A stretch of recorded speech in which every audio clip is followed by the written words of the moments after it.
Seriously? Seriously? Oh, that is not it. Perfect. Literally perfect. Okay, let's fix this before the sun comes all the way up and exposes me. There we go. That's better. Ready now. She had absolutely no idea that the most dangerous man in Seoul was watching her through 3 inches of obsidian-tinted glass, so still he barely breathed, like a predator deciding whether to move. It was a Thursday morning in Gangnam. The kind of morning where the last hour of night shift doesn't feel like morning at all. The sky was doing that thing it does in late spring, caught between the purple of almost dawn and the gold that hasn't quite arrived yet, like the city itself hadn't decided what kind of day it wanted to be. Hannah Williams had already decided. It was going to be a terrible one. Her 12-hour shift had started with a trauma case and ended with paperwork, and somewhere in between, the universe had taken everything she had left. Her scrubs were wrinkled beyond saving.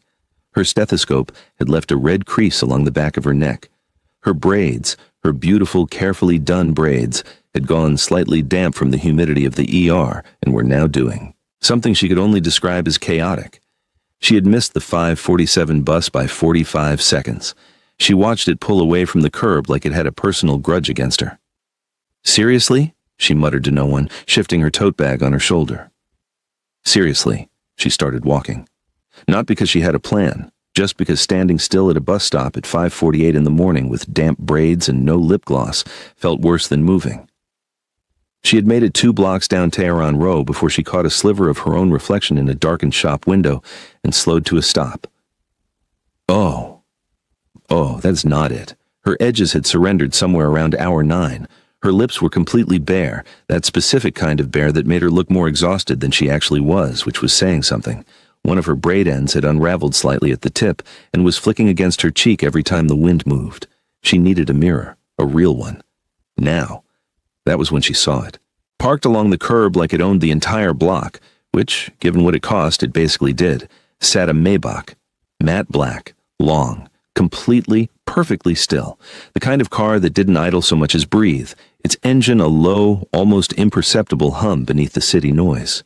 The windows were tinted so dark they looked like polished slate, like obsidian cut into sheets and fitted into a frame. Hannah glanced left, then right. No driver standing outside, no movement anywhere near it. Just a gorgeous, expensive, empty vehicle minding its business on a quiet Gangnam street at the edge of dawn. She stepped closer. Perfect reflection. Literally perfect. "Okay," she whispered, leaning toward the rear passenger window. "Let's fix this before the sun comes all the way up and exposes me." She tucked her blouse hem back into her scrub waistband. She reached up and coaxed her edges back into submission with the edge of her fingernail. She adjusted the gold hoops in her ears. One had flipped backward and tilted her head left, then right, assessing. Then she pulled the lip gloss from the front pocket of her tote. Wine red, deep, rich, the color of something that had no business being worn at 5:48 a.m. outside a hospital, and yet completely her. She uncapped it, leaned in close, lips parted, eyes focused, completely unself-conscious, because she was alone, the street was empty, and the car was unoccupied. She began to paint. Now. Before this goes any further, if you are new here, welcome. This channel is where slow burns catch fire, where the wrong man shows up at exactly the right moment, and where love doesn't ask permission before it ruins your entire plan. If you've been here before, you already know how this goes, and you know you are not ready. Hit subscribe right now, tap the bell, and drop a comment, just one word, telling me what you think is happening on the other side of that glass.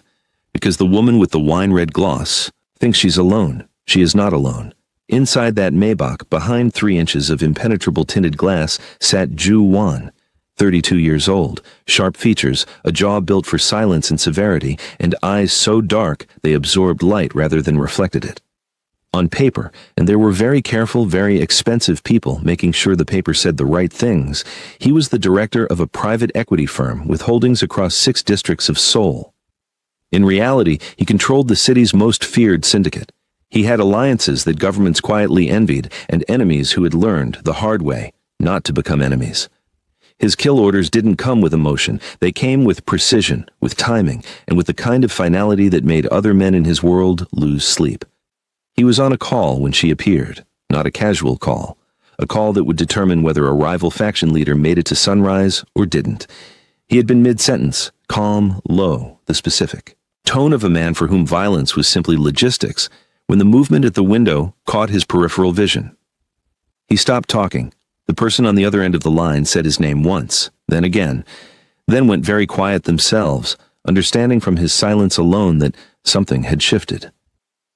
Ju Wan said nothing. He watched her lean toward his window in the gray-gold light of the almost morning, scrubs wrinkled, braids damp at the ends, completely absorbed in the business of putting herself back together after what was clearly a brutal night. No performance, no awareness of being seen, just a woman, her reflection, and a tube of wine-red gloss she was applying with the focus of someone who had decided that this at least she could control. He had seen beautiful women in his life, deliberately presented ones, women who knew exactly how to arrange themselves in front of him. He had never seen one like this, unguarded, unapologetic, exhausted and still somehow, luminous. His call was still live in his hand. He didn't notice. And that, right there, that exact moment is where everything in both their lives changed forever. Ju Wan didn't sleep that night. That wasn't unusual. Sleep had never come easily to him. There was too much machinery running in his mind at any given hour, too many moving pieces that required monitoring even in stillness. But this was different. This wasn't the restless vigilance of a man managing an empire. This was something quieter, something he didn't have a category for. He kept seeing her reflection in his own window, not her face, exactly. The moment, the way she had leaned in close without fear, because she hadn't known there was anything to fear. The way her fingers had moved through her damp braids with the tired efficiency of someone who had already given everything she had and was simply trying to collect herself before the world asked for more. The wine-red gloss, the gold hoops catching, the first pale light of dawn. The way she'd muttered something under her breath to her own reflection that he hadn't been able to hear but that had looked somehow like encouragement. He was still sitting in the same seat when Yu Jun slid into the front and pulled away from the curb, long after she had disappeared down the street and the morning had fully broken over Gangnam. Neither of them spoke for a full block. Then Ju Wan said quietly, "Find out where she works." Yu Jun's eyes moved to the rearview mirror for exactly 1 second. He had been with Ju Wan for 11 years. He knew better than to ask questions that hadn't been invited. Timeline? By morning? It took Yu Jun 4 hours. She was a registered nurse at Gangnam Severance, one of the city's largest private hospitals, 12-hour rotating shifts, predominantly nights. Her name was Hannah Williams, Nigerian-American, had been in Seoul for just under 3 years on a working visa. No record, no complications, no reason, by any measurable logic, for a man like Ju Wan to know her name. He read the file twice. Then he put it down and looked out the window at the city that belonged to him, and felt, for the first time in longer than he could remember, like there was somewhere specific he wanted to be. The hospital's 24-hour cafe was not a remarkable place.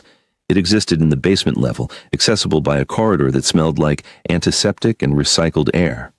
It had 12 tables, fluorescent lighting that hummed at a frequency that should have been illegal, and a menu that topped out at Americanos and triangle sandwiches wrapped in plastic. The staff who worked it after midnight did so with the specific energy of people who had made peace with their circumstances. Ju Wan walked in on a Thursday night at 3:17 a.m. and ordered the darkest coffee on the menu.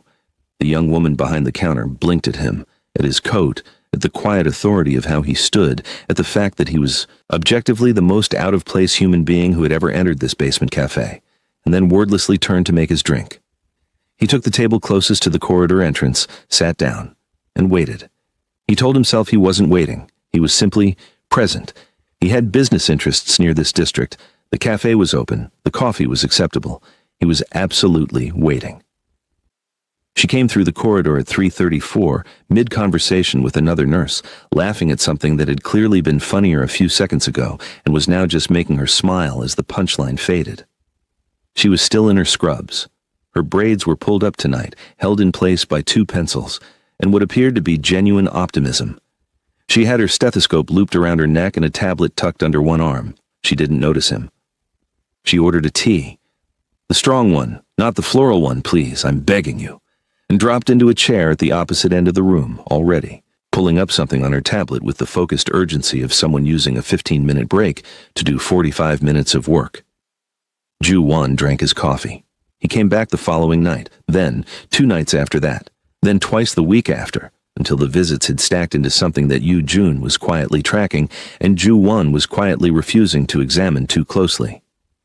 By the 3rd visit, the woman behind the counter had started preparing his order the moment she saw him come through the door. By the 4th, Hana had begun to notice him, not with alarm, but with the low-key awareness of someone who recognizes a recurring face without yet having a file to put it in. On the 5th visit, she looked up from her tablet and said, across the empty cafe at 3:22 in the morning, "You work nearby?" He looked at her. Something like that. She nodded, the way people do when an answer doesn't quite land, but they're too tired to push it. "Night shifts are brutal," she said, already looking back at her screen. "Whatever you do." "Yes," he said. "They are." That was the whole conversation. 4 combined sentences. He thought about it for the entire drive home. It was the 6th visit that changed things. He came in later than usual, closer to 4 a.m., and when he pushed through the corridor door, he moved slightly wrong. Just slightly. The kind of wrong that a civilian would never catch. Hana caught it immediately. She was already at her usual table when she looked up, and her nurse's brain did what it always did. Assessed, catalogued, flagged. His right arm was held just a degree too close to his body. His coat was buttoned all the way up despite the building being climate-controlled to the point of stuffy. And when he sat down, there was a pause, brief, controlled, but there, that told her something underneath that coat was not comfortable. She let him order. She let him sit. She gave it 4 minutes. Then she crossed the cafe, pulled out the chair across from him without asking, and sat down. He looked at her with an expression that strongly suggested no one had done that in recent memory. "Let me see your arm," she said. A beat. "Excuse me? You're guarding your right side. You have been since you walked in." She tilted her head. "I'm a nurse. I notice things. Let me see." Something moved behind his eyes. Not quite surprise, not quite amusement, somewhere in the precise middle of both. He looked at her for a long moment, and then, slowly, he unbuttoned the lower half of his coat. The bandaging was there along his right side. Self-applied, she could tell immediately. The angle was slightly off, the pressure inconsistent. Beneath the edge of it, the skin was raised an angry pink in a way that made her exhale very carefully through her nose before she said anything. "What happened?" "An accident," he said. The word was smooth, practiced. Hana looked at the wound, then she looked at him. She had worked trauma for 3 years. She knew the difference between the way a person got hurt falling and the way a person got hurt specifically. This was a graze, clean-edged, lateral, the kind of thing that happened when something moved very fast and came very close. She decided in that moment not to say what she was thinking. Instead, she said, "There's a treatment room at the end of this corridor. I'm redressing this properly." He followed her, which she would think about later was probably not something Ju-won did often, follow anyone, anywhere, without controlling the direction himself. She worked in silence for the first 2 minutes, cleaning and redressing with the efficient, no-nonsense hands of someone who had done this 10,000 times. Then she said, without looking up, "You should be more careful. I'll keep that in mind. I'm serious." She smoothed the edge of the new bandage along his right arm and finally looked at him. This close, his face was a lot. Sharp in a way that felt intentional, like every feature had been arranged specifically to give nothing away. But his eyes, up close, were not as unreadable as she'd first thought. There was something in them that she didn't have a clinical name for, something tired, in a way that had nothing to do with sleep. "Whatever you do for work, whoever you work with, this isn't worth it. No job is worth your body." Ju-won was quiet for a moment. "You don't know what the job is," he said. "I don't need to." She stepped back, snapping her gloves off. "I've said the same thing to 100 patients. The job is never worth it. Your life is." He looked at her with an expression she couldn't fully read, and then said quietly, "Thank you, Hana." It was the first time he'd used her name. She hadn't told it to him. She almost asked how he knew it. The shift alarm on her pager went off before she could, and the moment passed, but it stayed with her, warm and slightly unsettling, all the way back to the ward. After that, something shifted. He still came in the early hours. He still ordered the same coffee. But now there was a table they both moved toward without discussing it, the one in the far corner, slightly away from the fluorescent light that buzzed the worst, and her breaks began to last a little longer than they technically should have. He didn't talk much. That was the thing she noticed first. Most people filled silence because they were uncomfortable in it. Ju-won seemed to find it preferable. He listened more than he spoke, and when he did speak, it was precise. No filler, no performance, just words that meant exactly what they said. She, on the other hand, talked. She always had. It was a survival mechanism she'd developed somewhere between Abuja at 7 years old and nursing school in Atlanta at 22. If you filled the space with enough warmth, people relaxed, and relaxed people were easier to take care of. She told him about her mother's kitchen in Abuja, about the specific smell of egusi soup on a Harmattan evening, the way the dust came in through windows no matter how tightly you shut them, the sound of generators kicking on at 7 p.m. when NEPA, the power company, she explained, did what it always did. She told him about her first week in Seoul, when she'd cried in a convenience store because she couldn't read the labels and ended up buying 3 things she didn't want and 1 thing she didn't know she needed. She made him laugh once. It surprised both of them. He told her almost nothing about himself in return, but she noticed that the tension he carried when he walked in, that coiled, ready stillness of a man permanently braced for something, eased incrementally the longer he sat across from her in the humming fluorescent quiet of the hospital basement. Like the beeping of monitors from somewhere above them, the distant PA announcements, the rhythm of a building organized entirely around, keeping people alive, like all of it was somehow the opposite of wherever he spent the rest of his hours. She noticed. She didn't say anything. She just kept talking and let him have it. It was Yoo-jun who finally said what needed to be said. He waited until they were in the car, Ju-won in the back, the city sliding past in the particular gray-blue of a Seoul pre-dawn, and then he spoke to the windshield in the quiet, direct way he always delivered things he knew wouldn't be welcomed. The Yoon-daeong faction has flagged the hospital. Ju-won's eyes didn't move from the window. Explain. You've been seen. 6 visits across 3 weeks. Same location, same hours. Their people have been watching the building for 2 months. It's adjacent to one of their collection routes. Yoo-jun paused. They haven't connected it yet, but they will. The city moved past in silence for a moment. And when they do, Yoo-jun continued, they won't come for you at the hospital. You're too visible there. Too exposed. Another pause. Weighted, deliberate. They'll come for whatever you keep going back for. Ju-won said nothing. Yoo-jun, who had survived 11 years in Ju-won's world, precisely because he understood when to stop talking, stopped talking. Outside, the first proper light of morning was beginning to break across the Han River, turning the water the color of something almost beautiful. Ju-won watched it and said nothing for the rest of the drive, and Yoo-jun did not make the mistake of interpreting his silence as disagreement. It wasn't disagreement. It was a man who already knew what he should do, sitting very still with the knowledge that he wasn't going to do it, and trying to decide for the first time in his life whether that made him reckless or simply human. He told himself he'd stop going. He went back the very next night. It started the way disasters always do in hospitals, not with a bang, but with a wrong feeling. Hana was 40 minutes into her shift when the ER's automatic doors opened and didn't bring in the usual. A fall, a fever, a chest pain clutching a phone.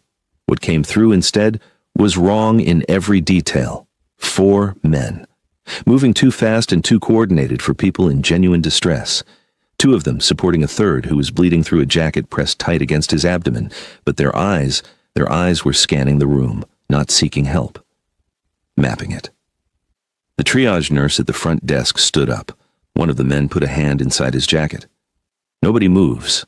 His Korean was flat, accented with something regional, and the gun that came out of his jacket was not a conversation starter. It was a period at the end of a sentence. Him. He pointed at the bleeding man. He gets treated. First, now. Everyone else sits down and stays quiet, and nobody gets hurt tonight. The ER went very still.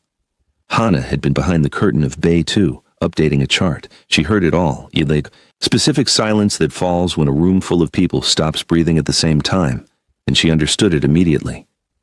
She pressed herself against the wall, her mind already running the calculation that every nurse runs in a crisis. What do I have? What do I need? What can I control? She could hear a child crying somewhere in the waiting area. An elderly man on a gurney near the window, hooked to a monitor, who couldn't move if he wanted to. She stepped out from behind the curtain. The man with the gun turned toward her. She held both hands up, open, visible, unhurried, and looked directly at him the way she'd learned to look at people who were frightened under the aggression. Because they always were. Aggression was just fear with a weapon in its hand.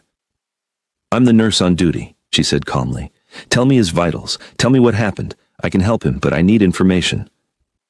Something shifted in the gunman's face, not softness, but recalculation. She was useful. Useful people didn't get shot first. "Stabbed," said the man holding the injured one upright. 40 minutes ago. He's losing too much." "Bring him to Bay 1," she was already moving. "And put the gun down. You want him to survive tonight. You need me focused. You can't threaten someone into saving a life." The gun didn't go down, but it lowered. 2 degrees. It was enough. She worked. Gloves on, pressure applied, assessment running. The wound was deep but hadn't hit anything immediately fatal. He could be stabilized. She was calling out supply requests to a nurse who was trying very hard not to visibly shake, and she was managing it. She was keeping the room from fracturing completely when she heard the second wave come through the doors. 3 more men, different jackets, different energy, same kind of wrong. These weren't here for the injured one. The way they spread out when they entered, one to the left, one to the right, one staying near the door, that was choreography. That was a room being secured for a specific purpose. The purpose, she understood a half-second too late, was her. "Hannah Williams," said the one in the center, not a question. Her hands went still over the patient. "Step away from him." "I'm in the middle of—" "Step away." The first group of men shifted. Suddenly they weren't on the same side as anyone in this room. The injured man on the table made a sound of pain and confusion, and she kept one hand on his wound, even as every nerve in her body told her to run, because she could not take her hand away, or he would bleed out on her table, and she was not going to let that happen. She was not. The lights in the corridor went out. Not a power failure, too selective, too fast. Someone had cut something specific. Then, the door to the stairwell opened. Ju-Wan walked in like he owned the building, which, in every way that mattered in the next 4 minutes, he did. She couldn't fully process what she saw.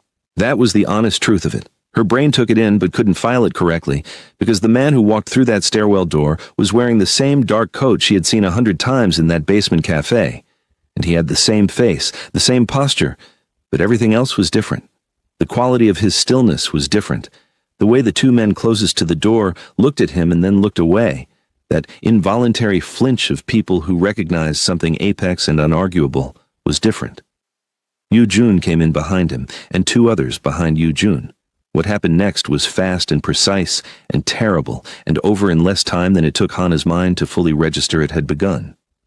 Ju-Wan didn't raise his voice. He didn't make speeches. He moved through the room like a theorem being proved. Inevitable, sequential, leaving no room for counter-argument. And when it was done, every armed man in the Gangnam Severance emergency room was on the floor, disarmed, and very carefully still. No patients had been touched. The child in the waiting area had stopped crying. The monitor on the elderly man near the window beeped steadily on. Hannah stood over her patient, her hand still pressed to his wound, her gloves soaked red, her whole body locked in a stillness she didn't know how to come out of, and she looked at Ju-Wan across the wreckage of the last 4 minutes. He looked back at her, and for the first time since she had known him, she could read his face completely. Everything that was usually shuttered was open. The controlled exterior had cracked clean through, and what was underneath was not what she had expected. It wasn't coldness. It wasn't the flat satisfaction of a man who had done something he enjoyed. It was dread. The specific dread of someone who had just showed someone something they could never unshow them. She finished stabilizing the patient. She made sure every person in that ER was accounted for, checked over, and as calm as they could be made under the circumstances. She directed her staff with the same steady hands she always used, and she didn't let herself feel anything that wasn't immediately useful until the last patient was settled and the room had been handed off. Then she walked out through the side exit and into the stairwell, and stopped. Ju-Wan was already there, on the landing between floors, the city's pale, early light falling in thin lines through the narrow window above him. She hadn't told him to be. He simply was. She leaned against the opposite wall and looked at him for a long moment. Her hands were clean now, but she could still feel the ghost of the gloves on them. "Talk," she said. He did. Not the way he usually spoke, precise, minimal, controlled. This came out differently, like something that had been kept somewhere pressurized for too long and had finally found the only exit available. He told her about the syndicate, about the ports, the buildings, the infrastructure of a city within a city that ran underneath Seoul's gleaming surface. He told her about the Yoondaeong faction and its leader, the man whose people had just walked into her emergency room, the specific history of violence between their organizations, the reason they had come to this hospital tonight with her name in their mouths. And then he told her about a Thursday morning 3 months ago, a Maybach on a Gangnam curb at the edge of dawn. A woman who had materialized from the direction of a hospital, damp-braided and wine-lipped, and completely, unselfconsciously alive in the gray light, and used his window as a mirror without knowing he was watching. "I heard you," he said, "before you even turned around. You were going through patient notes out loud, talking to yourself about whether a treatment was right, whether you'd caught everything, whether the family was going to be okay." He paused. "You'd been awake for 12 hours and you were still worried about them." Hannah said nothing. "I'd been on a call about whether someone should live or die," he said, "and you were on the sidewalk deciding whether you'd done enough to make sure someone got to." The stairwell was very quiet. "The equipment," she said slowly. "The new cardiac monitors on my ward. The ultrasound unit. That was... yes." She exhaled, closed her eyes for 3 seconds, opened them. "You've been coming here for 3 months, letting me talk about Nigeria and bad shift food and my mother's soup." "Yes. And you knew my name before I ever told you." Her voice was steady, but her eyes were not. "Because of a file. Because you had someone pull a file on me." "Yes." He didn't soften it. There was no version of the truth that was kind, and he wasn't going to insult her by trying to find one. "You, June, had your name, your schedule, your ward. I knew everything before I walked through that door the first time. And the whole time you were..." She stopped, restarted. "Those men came here because of you, because of what you are." "Yes." No softening, no deflection. "And I should have stayed away before it reached this. I knew it was possible. You, June, told me. Something crossed his face that she had no previous data point for. "I didn't stay away." The honest version of that sentence hung in the air between them, in the thin gray light of the stairwell, as the hospital hummed on around them, steady, relentless, organized entirely around keeping people alive. She went home as the sun came fully up. She sat in her apartment for a long time without turning any lights on, the city brightening gradually through her windows, and she turned the whole thing over in her hands the way you turn something sharp, carefully, looking at every edge. He had lied to her by omission every single day for 3 months. He had also, without hesitation, walked into a room full of armed men to make sure she walked out of it. The equipment on her ward had already saved 2 lives since it arrived. She knew which 2. She had held one of those patients' hands. She thought about the way he sat in the cafe at 3 a.m., and how the tension in his shoulders released incrementally the longer he sat across from her. She thought about the laugh she'd surprised out of him. She thought about a man who ran an empire of calculated violence and found the only peace he knew in the sound of hospital monitors and a Nigerian-American nurse talking about power cuts in Abuja. She thought about what it meant to be a healer. Not just the clinical definition, not just the gloves and the charts and the 12-hour shifts, the actual meaning of it. What it asked of you, whether it had edges or whether it was supposed to be limitless. She didn't have a clean answer. She wasn't sure there was one, but she picked up her phone. He answered on the first ring. "I'm not saying it's okay," she said. "What you are, what you do, I'm not saying that." Silence on his end, waiting. "But those people in that ER last night went home." Her voice was steady. "Because of you." A pause. "I need you to understand that I see both of those things at the same time. I'm not going to pretend I only see one." A long quiet. Then, "What are you saying, Hannah?" "I'm saying I'm a nurse," she said. "I don't get to choose which patients walk through the door. I do what I can with what's in front of me." She exhaled. "I'm not your patient, but I think you already know that." Another silence. This one felt different from all his previous silences, warmer somehow at the edges. "I'll come tomorrow night," he said. "I know," she said. "Bring your arm. I want to check that bandaging on your right side." She heard something that might, in another version of him, have been a laugh, She hung up and finally turned a light on, and the apartment filled with ordinary morning, and she sat in it for a moment before she got up to make tea. That night, Yoo-jun took his position at the corridor entrance as he always did, hands folded, face arranged into its usual expression of absolute nothing. And across the street from Gangnam Severance, on the roof of a building that gave a clean sightline to the hospital's main entrance, a figure stood in the dark. The left side of his face carried a scar that ran from his temple to his jaw, not a wound from carelessness, a deliberate mark. The kind a man kept because he wanted the person who gave it to him to remember it existed.